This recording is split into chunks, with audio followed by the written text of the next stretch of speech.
If you are a Rimworld player who has built and seen it all, or played long enough to become an organ harvesting cannibal, then maybe it is time for you to take a break and explore new worlds and some different colonies.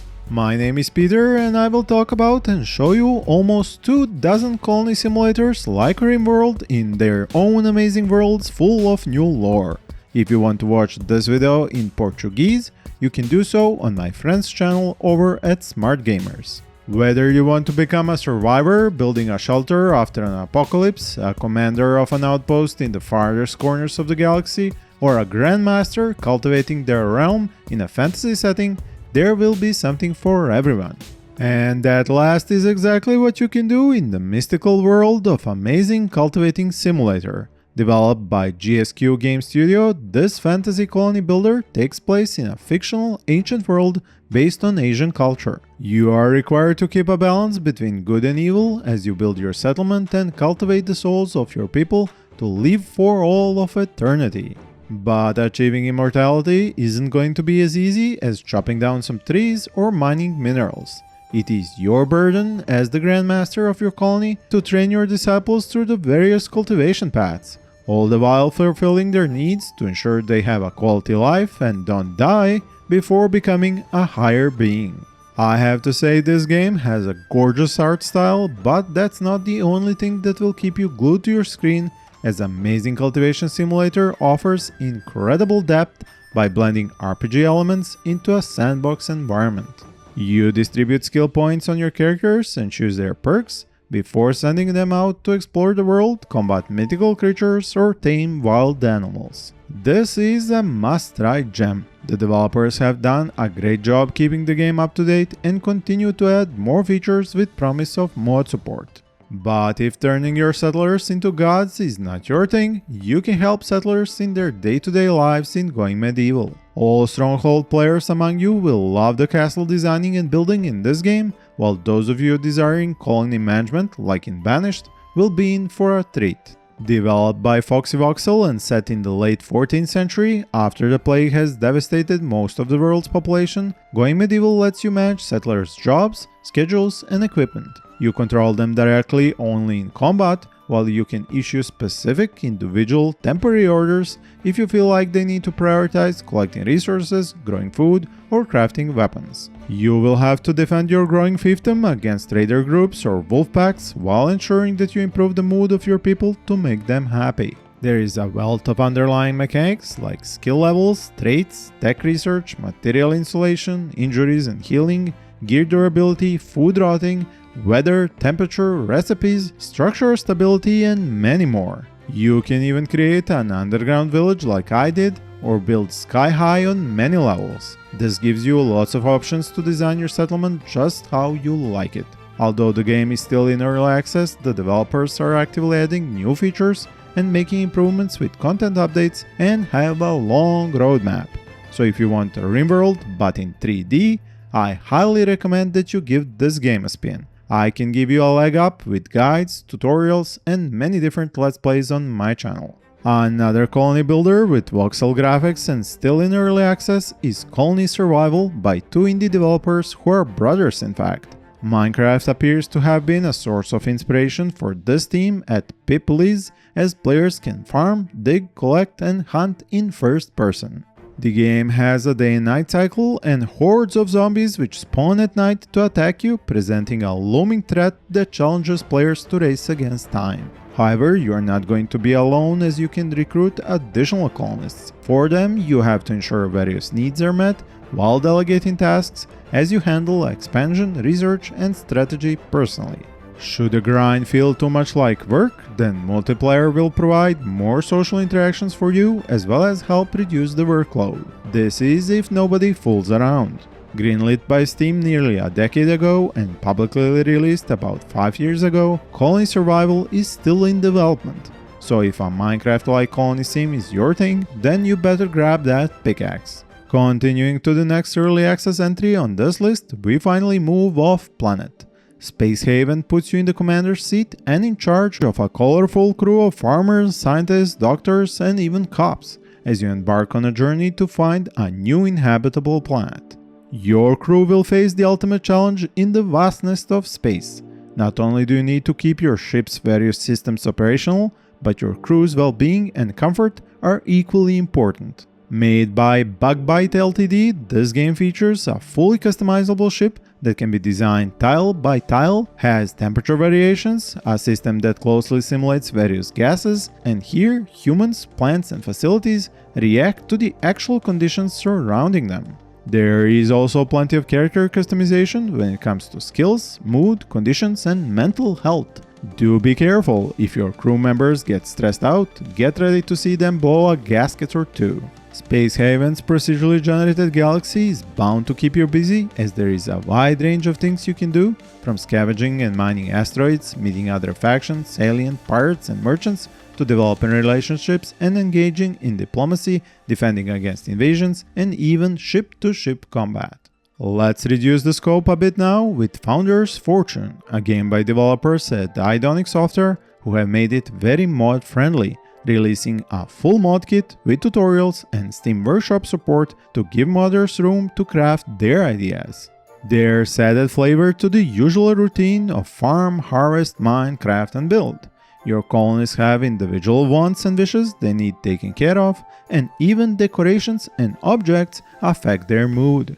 They interact with each other and form meaningful relationships that make them happy or sad. Some will even decide to start a family and have children, which in turn need a fun childhood and quality education if they are to possess skills that can give them advantages as adults in your ever-growing village, which can even become a home to a friendly ghost. Social elements in this game give players a feeling of what if Sims and Rimworld were married together. You gather resources, research new technologies, feed people quality food to raise morale, keep them safe in winter, heal with medicine and antidotes, trade with visiting ships, defend against invading pirates, and go through other trials. Next colony builder on this list is Song of Six, and its main features are scale and social needs of your people. Created by a lone developer behind the name Gamatron, it is set in a fully living and breathing fantasy world. Song of Six has humans, beasts, strange creatures, and gods of different races and cultures, each with their preferences and needs.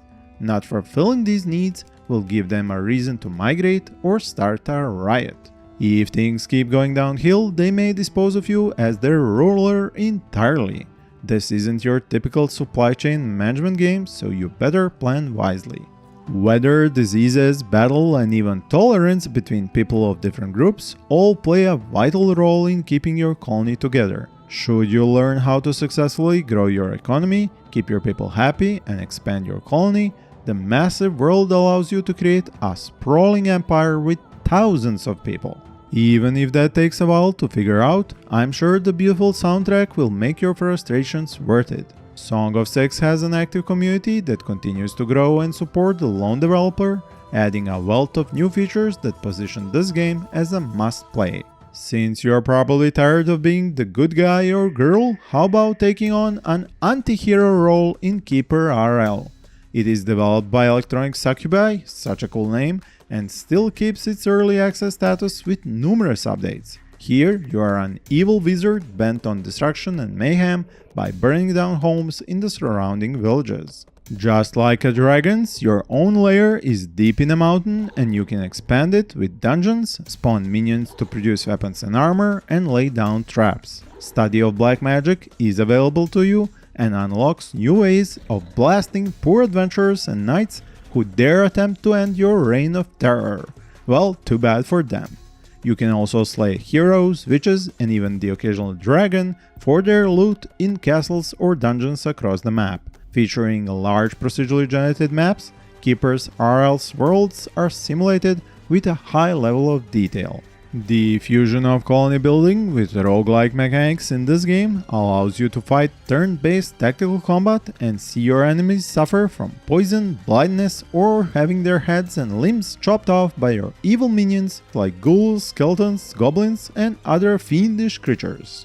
In KeeperRL, you have many options to carry out your evil schemes, but be careful you do not get carried away with your evil plans and end up burning your dungeon and going down in fiery flames. Another fantasy settlement simulator in our showcase is Odd Realm, and those familiar with Dwarf Fortress will find the pixel art style of the game very similar. It was developed by Unknown Origin Games Incorporated, no joke, that really is the developer's name, and here you get to choose from one of 2 playable races and settle them in one of the thousands of different maps. These can be desert, taiga, voidland, tundra or tropical biomes, and each of these comes with its unique availability of resources, mysteries, flora and fauna that populate the land.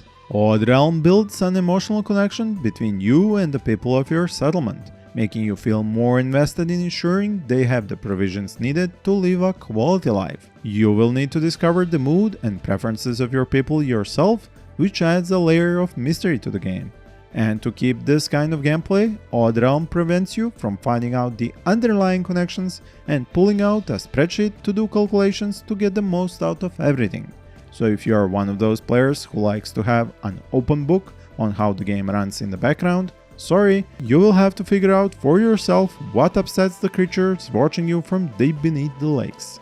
The developers plan to add more races, additional player-triggered events and scenarios, and even more features in the future. And since we have many more games to go through, how about I use this opportunity to ask you to leave me a like and a comment about which of these games have you enjoyed in the past, and subscribe to watch my lists of totally new and upcoming games like these. For all of you who enjoyed the settlement building mechanics but in space, here is Mercury Fallen. Here your colonists wake up after a long hibernation only to find out they're trapped in an alien world with only ruins of a robot-constructed facility from a mission which was sent ahead of them. This takes all the Monday workday memes to a whole new level. Thankfully, the user interface in Mercury Fallen makes the job a little less complicated thanks to the great work by its developers at Nitrous Butterfly. Characters can be customized, assigned tasks according to a routine schedule that keeps them happy, and receive the assistance of robots as you build your vast underground complex. And if the underground gets too crowded, you can send your colonists to the surface in expeditions to gather resources, expand your colony, discover hidden secrets of the planet, and uncover elements of the game's story. Next we have Necesse, a hidden gem for top-down sandbox lovers from the developers of Mads Kovgard, which brings colony building to the gameplay style of Terraria. In this game, you explore an infinite procedurally generated world where your adventure is shaped only by the limit of your imagination. You can gather resources, craft a large variety of items and weapons, and build your settlement while you fight against various monsters and terrifying creatures. You build up your settlement by making a storage system, cooking stations, alchemy table, and one of the rarely seen features of crafting circuit networks and traps to take care of incoming enemies. In Necesse, you choose to either play alone in PvE or in PvP by inviting other players and strangers alike with whom you can become friends or just neighbors. The needs of your characters and the settlers you recruit play an important role, so you need to keep an eye on them. Trade makes interactions with other players and settlements interesting, and you can choose to either cooperate and profit from exchanging the treasures you find, or defend your homes from those choosing to be the bad guys. Staking claim on the next medieval colony builder is Lords and Villeins. In case you're wondering about similarities, the game's art style and unique economy, as well as quality of life mechanics, set it apart from being labeled as another clone of Rimworld. Rather than micromanaging every single individual's hourly schedule, you deal with groups of villagers by assigning a marquis to the head of each family, which in most cases will be a male member of the family, typical for medieval society where patriarchy was the norm. You manage peasants and noble families, expand production chains, have a working relationship with the church, train an army for the king, and influence the daily lives of villagers while making important decisions and enjoying the fantasy of being a ruler. For an early access game, the developers at Honest Games have added some really neat features such as visually distinct periods with a soundtrack design and seasonal themes. The environments are fully procedurally generated with a complex AI that can create connections and develop character traits.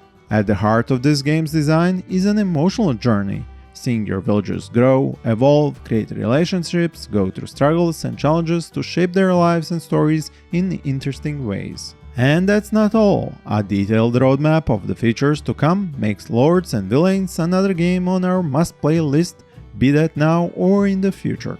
As we cannot have a complete list without covering a colony builder with a post-apocalyptic setting, here is After the Collapse. In this game, you lead a group of survivors in scavenging for resources and building a makeshift base with what's remained of the city. There you survive each day as you face various creatures, environmental threats, raiders, and other factions contesting for the limited resources. The developers at Anarchist Games have added several desired features from other survival strategy games. The ability to manage very large bases with dozens of survivors, the possibility of digging and building through several underground layers, and an interactive world map where you can launch expeditions, capture buildings, deal with other factions, and complete quests. There are more features in the works, and the frequent updates give players a new reason to keep playing every time they go back to this game. Another settlement builder with substantial underground gameplay is King Under the Mountain. The lone developer at Rocket Jump Technology has crafted and improved a fantasy simulation-based builder which puts you in the seat of a future monarch as you build and grow a small colony from humble beginnings until you become a kingdom. The world in which you play is based on a series of interwoven systems that simulate a living, breathing world. There is a day and night cycle, rainfall, plants grow during spring, and wither in winter. Your subjects have their own personal, physical, and social needs that you have to find a way to fulfill in order to keep them happy. All the maps are procedurally generated, and the art style is such that it gives the nature in the game a less copy-pasted look, with color variations and many other similar clever tricks. This game features several factions, and conflict is totally optional. At the moment of this video was made, you could only play as dwarves and build your prosperous kingdom without any trouble as long as you split your gold and don't keep it all to yourself. King Under the Mountain is designed as mod-friendly, and in the future there will be an adventure mode with turn-based tactical combat encounters in other players' creations and looting mechanics.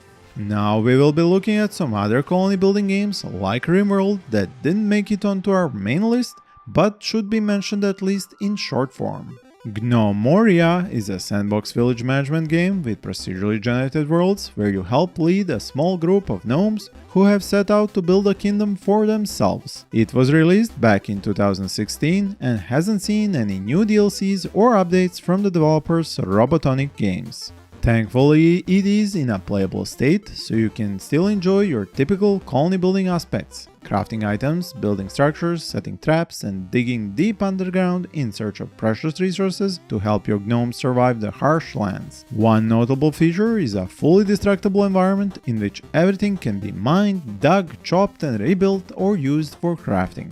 In Keplerth, you are responsible for the fate of survivors who woke up from hibernation on a hostile alien planet. Sounds similar to Rimworld, you bet. The visuals also leave no surprises. One unique feature in Keplerth is genetic modification. This opens up a complex character creation option. With the planet now as your oyster, you can capture alien creatures and train them to be your reliable battle mounts. The rich biosphere allows you to build an elaborate home on the surface or explore the dangers that lay beneath the surface. The maps are randomly generated and include dungeons, so players can experience something new every time they play. Although the game has been in early access for several years now, the developers at Taro continue to improve the game, add new features, even gaining a growing interest from Rimworld players. Then there is first Feudal, which sees you controlling a small village of peasants as you mine resources, grow crops, craft equipment, trade, and build an impenetrable fortress to fend off enemy raids. All the familiar core elements you find in Rimworld.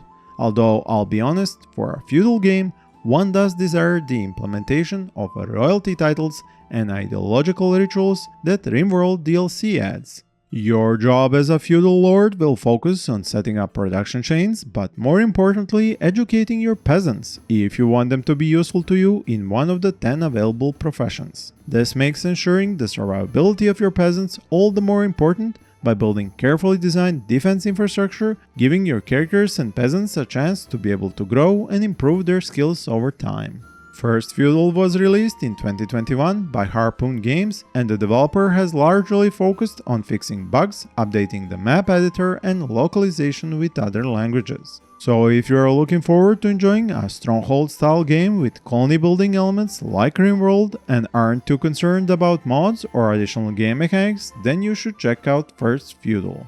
The next installment in the Spatials series is the Spatials Galactology by developer Weird and Vry, and it sees the game reimagined as a deeper, more rewarding simulation. If you are a returning Spatials player or want to play in a similar futuristic setting like Rimworld, then the Spatials Galactology's isometric view and story will likely capture your interest.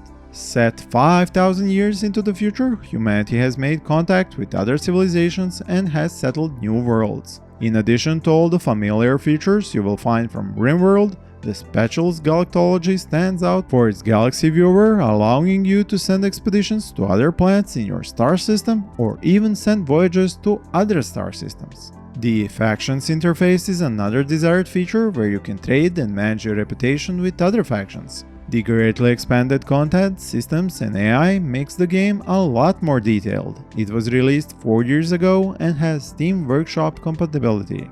It hasn't picked up the attention of the modding community, and we haven't seen any new DLCs expanding the mid to end game, which may become boring or too grindy for some people, while the level lamp-like colors of the game can be a bit tiresome. From EuroOvo, we get a world of Minimap Kingdom. In early development, this simple infinite sandbox aims to provide a minimalistic settlement building experience to players who may not have the same patience to play hundreds of hours to finish a single game of Rimworld.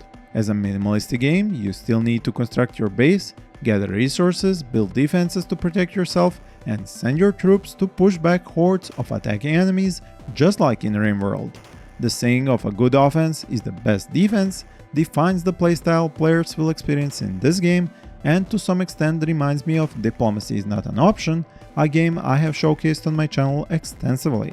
Minimap Kingdom has been in early access for several years now with no announced final release date. However, the developer continues to steadily update the game, keeping the small but growing number of supporters interested in seeing what's more to come. I also have to mention one game which isn't out yet, Clanfolk. Set in the beautiful highlands of digital medieval Scotland, this historical life sim shares many similarities with Rimworld, but it adds a nice flavor of artistic visuals and user interface as you help a clan live their life on a homestead from birth until death over multiple generations. There are some nice Crusader King-like dynastical features in this game. Your people have individual skills, they reproduce, inherit traits from parents, and there is a complete aging life cycle. The weather plays a big role too. Lighting is an actual factor, as well as beauty and bad odors. Even ambient light in rooms affects mood. Wall torches can heat the room or burn down the house if you're not careful. Although we haven't heard much from the developer Minimax Games Ltd for the past couple of months, you can still play the demo on Steam and live the clan life. And with this we have come to the end of this list. Me and my friends will produce more similar videos soon, and you're welcome to post your own ideas about the topics and subject of these videos in the comments below. You can see my other video lists and collaborations as cards on the screen. Thank you for watching and happy gaming!